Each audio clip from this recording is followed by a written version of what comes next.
안녕하세요.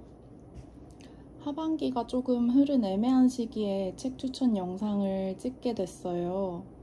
올해는 제가 시집에 푹 빠져서 시집 위주로 독서를 했다 보니까 시집이 아닌 책 추천을 하려고 하니 상반기에 읽은 책들이 얼마 되지 않더라고요. 그래서 최근에 읽은 책들까지 포함해서 올해 읽은 책 추천 영상 찍어보려고 합니다. 공교롭게도 다 사랑과 관련이 된 책이라서 제목을 사랑에 대한 책 추천이라고 달아봤고요. 첫 번째로 소개해드릴 책은 에리 프롬의 사랑의 기술과 자유로부터의 높이입니다. 원래부터 읽고 싶어서 사놨던 책인데 자꾸 제가 새 책 사는 걸 워낙 좋아하다 보니까 한참 전에 사놓기만 하고 차일피일 미루다가 올해 초에 드디어 다 읽었습니다. 에리 프롬이 사실 사랑의 기술로 워낙 유명하잖아요. 근데 저는 에리 프롬에 입문한 책이 다른 책이었어요. 한 2016년, 17년쯤에 거의 8년은 됐는데 그때 소유냐 존재냐로 처음 에리 프롬의 저서를 읽었고 그 후에 나는 왜 무기력을 되풀이하는가를 읽었어요. 그리고 올해 사랑의 기술이랑 자유로부터의 도피를 읽었으니까 여태껏 에리 프롬 책을 총 4권을 읽었네요. 프롬이 여러 책을 냈지만 읽다 보면은 한결같은 사상을 가졌다는 게 전반적으로 많이 드러나는 것 같아요. 어떻게 보면 굉장히 약간 종교적 마인드라고 해야 하나? 좀 불교적인 마인드 같은 것도 사실 좀 느껴진다고 저는 생각이 들었거든요. 소유냐 존재냐에서도 소유적 삶이랑 존재적 삶을 비교하면서 어떤 것이 인간에게 참된 가치인지 가려내고 사랑의 기술에서도 진정한 사랑은 소유하려는 욕구가 아니라 함께 존재하는 데 초점을 맞춘다는 등의 말을 막 하거든요. 제가 모든 저서를 읽은 건 아니지만 프롬 책들을 읽다 보면 뭔가 하나의 공통된 교집합이 머릿속에 그려지는 느낌이 들더라고요. 읽어보신 다른 분들도 많이 느끼셨을 것 같아요. 되게 강조하는 부분들이 중복돼서 에리 프롬이라는 사람의 결 자체가 잘 맞다면 저처럼 여러 권을 찾아서 읽게 되실 것 같아요. 아직 안 읽어보신 분들은 그래서 추천합니다. 그리고 좀 신기한 게 지금 동시대를 살아가는 것이 아닐까 싶을 정도로 현대인의 지금의 양상을 되게 잘 반영한 이야기들을 되게 줄줄줄 이렇게 적어놨는데 어떻게 1900년에 태어난 작가가 그럴 수 있는지 그게 너무 신기하더라고요. 역시 성관을 가진 사람들은 다르다 싶다가도 그냥 인간 사는 게 그때나 지금이나 다 똑같아서 그런가? 이런 생각도 들고 그랬어요. 사실 이게 영상에서 사랑의 기술이랑 자유로부터의 도피를 설명하려고 했는데 말하다 보니까 그냥 프롬 자체에 대해서 설명한 것 같아가지고 책 얘기를 좀 해보자면 일단 사랑의 기술은 여러 미디어에서도 많이 언급이 됐고 그 이전에 원래도 그냥 유명했고 또 많은 분들이 이미 많이 들어보시고 읽어보신 스테디셀러이거든요. 그래서 이 책은 제가 구판이랑 신판 그리고 여기 원서로까지 가지고 있어요. 구판이랑 신판은 제가 구매를 했는데 2권 다 빌려줘서 지금 저한테 없고 이 원서가 지금 있는데 원서는 아버지 책장에서 발견을 해가지고 제가 슬쩍 가지고 와서 제 책장에 놔뒀어요. 젊을 적에 아버지가 읽으셨다고 하는데 그때부터도 벌써 베스트셀러였던 거죠. 되게 유명했던 거죠. 사랑의 기술이 원제로 여기 보면 알다시피 아트 오브 러빙인데 이게 어떤 분들은 막 픽업 아티스트 책 아니냐, 연애 스킬 책 아니냐 뭐 이런 얘기도 그냥 하시는 것 같아요. 전혀 그런 내용이 아니고 사랑이 사랑이라는 게 본질적으로 무엇인지, 그리고 어떻게 삶을 진정으로 사랑할 수 있을지에 대해서 작가가 상당히 통찰력 있는 문장들을 많이 담아놓은 책이에요. 굉장히 내면적인 성장에 도움이 많이 되는 그런 책이고, 지금까지의 모든 사랑이 다 사랑이 아니었다라고 할 수는 없지만, 어릴 때일수록 성숙하지 못한 사랑을 하고 진짜 사랑이라고 착각할 확률이 높잖아요. 사실 진짜 사랑, 가짜 사랑을 나누는 게 좀 웃기기도 하지만 나이가 모든 걸 반영하지는 않지만 아무래도 인간이 또 다양한 경험을 하면서 더 성숙해져 가는 것도 맞으니까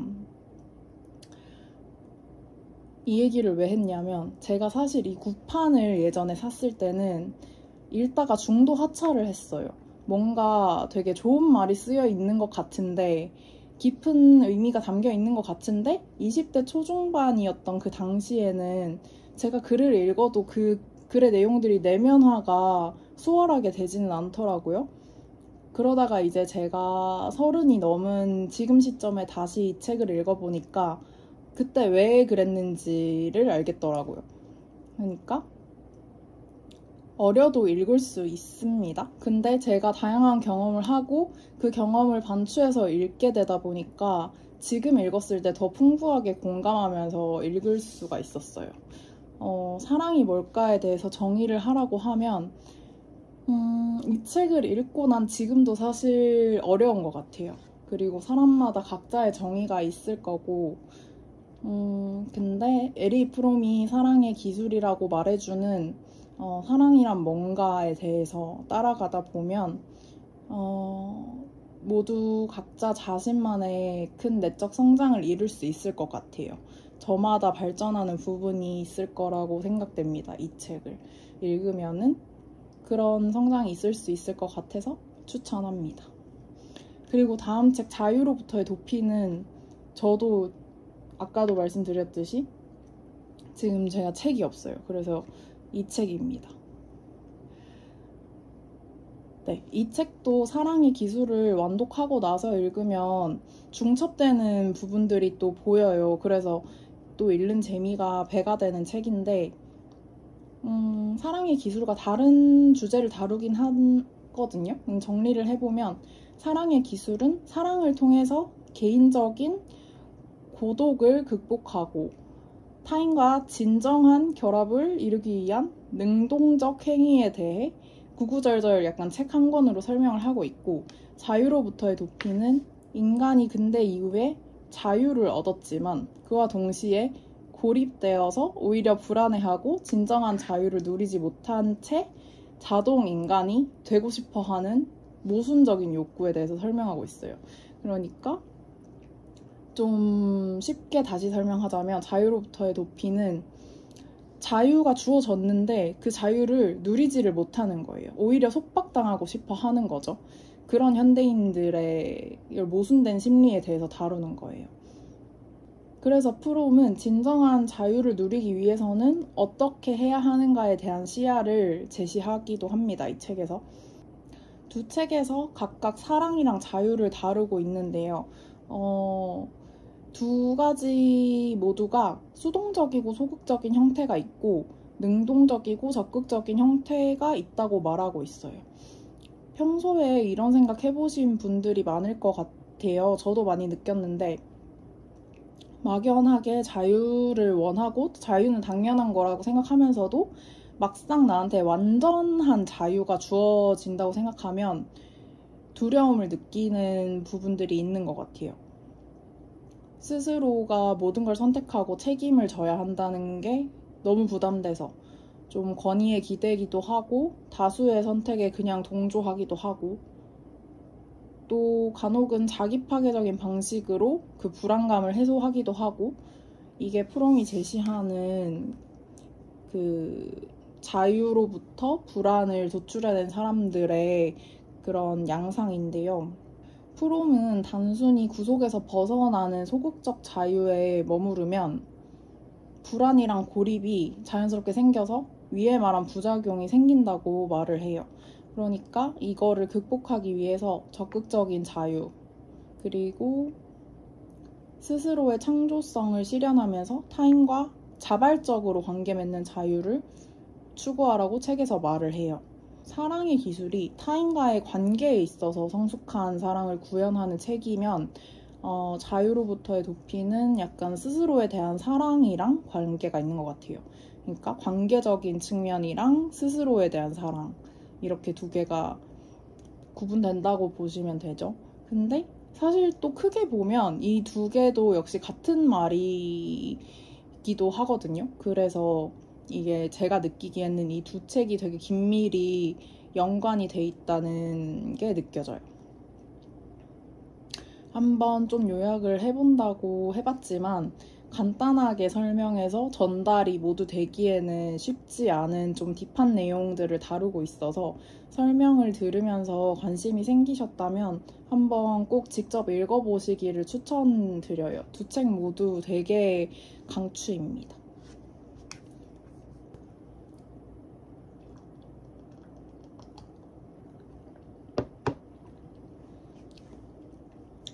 그리고 다음으로 소개해드릴 책은 애정일기라는 책과 그리고 절교 직전의 마지막 대화라는 책입니다. 요렇게 두 책인데요. 이 두 책은 모두 소소사라는 독립출판사에서 나온 책이라는 공통점이 있어요. 책 디자인이 너무 예쁘죠, 둘 건 다. 특히 애정일기 표지가 너무 제 취향인데 색도 이렇게 과감하게 썼고 이렇게 충돌하는 두 컬러가 너무 자연스럽게 어우러져서 보면은 흐뭇합니다. 저는 디자이너이다 보니까 이런 책 디자인을 또 유심히 보는 편이거든요. 근데 너무 마음에 듭니다. 여튼 이 책도 어쩌다 보니까 사랑에 대한 내용을 다루고 있는데 애정일기 같은 경우에는 제목부터 애정일기죠. 사실 사람이 살아가는데 사랑이라는 걸 빼놓고 얘기를 하기가 좀 어려운 것 같아요. 이 책은 5명의 젊은 작가분들, 시인도 있고 소설가도 있고 한데 그분들이 교환일기처럼 작성한 일기 형태의 글들을 모아서 엮은 책이에요. 그래서 짧은 시간에 몇 장 보고 덮어두고 하기에도 좋고 병렬 독서하기 좋고, 그런데 저는 사실 앉은 자리에서 다 읽었어요. 그렇게 두껍지 않아가지고 금방 읽을 수 있었어요. 근데 사실 얇기에 비해서는 조금 속도가 덜 났던 게, 제가 원래 속독을 하는 편이 아니기도 하지만 짧은 글에도 약간 생각할 거리가 많았어서 그런 모먼트들이 있어서 생각에 좀 잠기거나 했거든요. 그래서 이 좀 얇다는 기준에 비해서는 완독하는데 조금 시간이 더 소요됐습니다. 저의 개인적인 상황이었고, 사실 저는 그 작가진들 중에 유선의 시인님을 좋아해서 이 책에 호기심이 많이 생겼었어요. 근데 막상 읽어보니까 물론 유선의 작가님의 글도 너무 재밌었거든요. 기억에 남는 부분도 있고 하지만 어쨌든 책에서 제일 마음에 크게 남은 거는 이 책 중에 제일 마지막 글이었는데 7번째 일기가 마지막 파트거든요. 7번째 일기 중에서 김유나 작가님의 다음 사랑이라는 파트가 제일 기억에 남았어요. 저도 이거 읽다가 저도 모르게 코끝이 약간 찡하고 눈물이 날 것 같더라고요. 정확하게 말해보라고 하면 왜인지 말이 바로 튀어나오진 않는데 아마 짧은 글에 담겨있는 그 사랑이라는 감정이 너무 커서 그렇게 순간 너무 확 와닿았던 것 같아요. 사랑이라는 단어 없이도 사랑이 생생하게 묘사될 때가 있잖아요. 그런 순간들이 느껴지면 좀 울컥하는 때가 있는 것 같아요. 여튼 애정일기는 젊은 작가들이 세밀한 시선으로 바라본 일상에 대한, 사랑에 대한 글들이 담겨 있으니까 가볍게 사랑에 대한 글을 읽고 싶으면 추천합니다. 그리고 절교 직전의 마지막 대화라는 책은요, 신이인 유이우라는 두 시인이 정말 절교 직전에 나눈 필담을 책으로 엮어서 출간을 한 책이라고 해요. 사실 제목을 보고 호기심이 생겨서 이 책에 대해서 알아보니까 진짜로 이 필담집을 쓰고 두 분이 절교를 하셨다는 거예요. 이게 당연히 경사는 아니지만 어쨌든 실제로 그랬다는 사실에 궁금증이 크게 동해서 구매를 하게 됐습니다.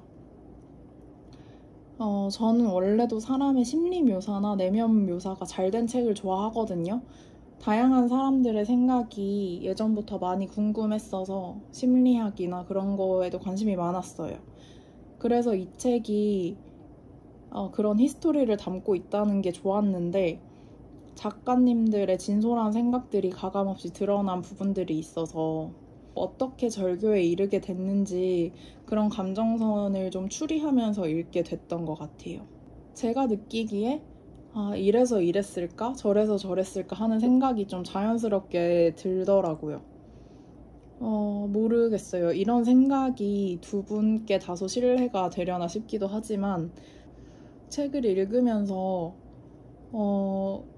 이런 두 분의 관계에 대한 히스토리를 전부 공개하면서까지 책을 출간했다는 거는 두 작가님 모두가 독자들이 해석할 다양한 여지까지도 포용을 모두 하실 수 있다는 그런 마음을 먹으신 걸까? 그랬기에 가능했던 걸까? 라는 생각이 들었어요. 사실은 잘 모르지만. 또 이 책 또한 우정이라는 어떤 사랑의 한 다른 형태에 대해서 깊게 생각해 볼 수 있는 기회를 줬던 책인 것 같아요. 그리고 또 시인이 어떻게 사유하는지에 대해서 좀 엿볼 수 있는 그런 책이어서 즐겁게 읽었습니다. 네. 그리고 마지막으로 이 책은 홀로그램이 반짝반짝 예쁘죠? 이게 테드 창의 당신 인생의 이야기입니다. 이 책 작가인 테드 창이 SF 소설계에서 엄청 유명하다고 하더라고요. 그래서 근데 저도 이름은 많이 들어봤는데 이분의 책을 뭐부터 읽어야 될지도 모르겠고 또 엄청 구미가 당기지는 않았어서 깊게 찾아보지는 않았거든요. 그래서 여태까지 저서를 한 번도 읽어본 적이 없다가 최근에 이 책을 추천받아서 읽게 됐어요. 이번 영상에서 다룬 책들 중에서 제일 최근에 읽은 책인데 그래서 아직도 읽었을 때 느낌이 좀 생생한 것 같아요. 우선 짧게 말하자면 추천합니다. 격이 다른 SF 소설이라고 저는 말을 할 수 있을 것 같아요. 사실 저는 SF 소설이 장르 특성이 있다 보니까 삐끗 잘못하면 좀 짜치는 느낌이 나기 쉽다고 생각하거든요. 근데 이 소설은 그런 게 하나도 없고 우아합니다. 제가 또 식견이 엄청 넓진 못해서 제가 모르는 멋진 것들이 아마 세상에 많을 텐데 일단 제가 접해본 SF 중에서는 제일 수준이 높다고 느껴졌어요. 수준이 높은 편이라고. 이 책이 이렇게 또 두께가 조금은 있지만 이게 다 단편집이라서 하나의 내용은 제법 짧아요. 8개의 단편으로 구성이 되어 있어요. 저는 뭔가 책에 대한 정보를 많이 찾아보지 않고 읽는 편이거든요. 스포 당하는 것도 싫어하고 내 감상을 좀 오롯이 느끼고 싶어서 그런 시간을 갖고 싶어서 정보가 궁금하면 책을 다 읽어보고 그런 것들을 좀 보는 편이에요. 그래서 이 책도 좋다더라 해서 오케이 하고 읽었는데 너무 좋은 거예요. 그래서 다 읽고 정보를 찾아보는데 여기 각각의 단편들이 다 무슨 상 대단한 상을 많이 받은 것 같고 그렇더라고요. 제가 SF를 좋아는 하는 편이지만 막 본격적으로 막 덕후처럼 파진 않았다 보니까 이번 기회에 찾아보다가 알게 됐는데 휴고상, 네뷸러상, 로커스상 이렇게 세 개가 대표적으로 유명한 SF 문학상인 것 같더라고요. 이게 상이라는 상은 다 싹쓸이한 그런 단편집이더라고요. 저만 몰랐죠. 어쨌든 이 유명한 단편집 중에서 제가 제일 좋았던 작품은 이 당신 인생의 이야기 제목이랑 유사한 내 인생의 이야기였습니다. 외계와 소통하는 내용이 나오는데 그 내용은 사실 어디서나 흔하게 좀 발견할 수 있는 SF 소재잖아요. 근데 그게 이 작가의 시선으로 사람과 엮였을 때 오는 짜릿함이 있었어요. 이게 스포를 최대한 안 하려고 하다 보니까 말이 좀 어색한데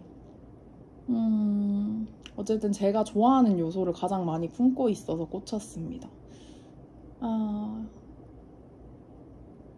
어떻게 설명해야 될까요?